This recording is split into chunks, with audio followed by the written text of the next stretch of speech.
Hello guys, kwento ko lang po sa inyo kung bakit ako naging core user. Ang totoo guys, isa talaga akong tank user.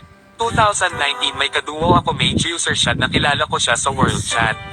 Malayo man kami sa isa't isa pero masaya at kontento na kami pag naglalaro, lagi pa nga kami naka-open mic doon. Talagang pag naglalaro kami ang pahinga lang namin nun kapag kakain na minsan pa nga inaabot na kami ng umaga. Tapos minsan nagvi-video call kami ng 7 to 10 hours. Lahat binibigay ko sa kanya, kada sahod ko pa nga nun binibigay ko dream skin niya. Tapos kada buwan may starlight siya sa akin. Kahit ako walang mabili sa sarili ko, masaya ako dahil nakikita ko siyang masaya. One day nagpaalam siya sa akin na baka hindi muna siya makapaglaro dahil pinagbawalan daw siya ng magulang niya. Agad ko naman itong naintindihan kaya sabi ko puro video call muna kami. Nung una okay pa, mabilis siya mag-reply at mabilis din niya sagutin mga tawag ko. Pero lumipas ng ilang linggo nararamdaman kong nanlamig na. My turn now! Tapos ang ikli pa ng mga reply niya sa akin, kung mag-usap pa kami 5 to 10 minutes lang kaya lagi niyang sinasabi na busy daw siya.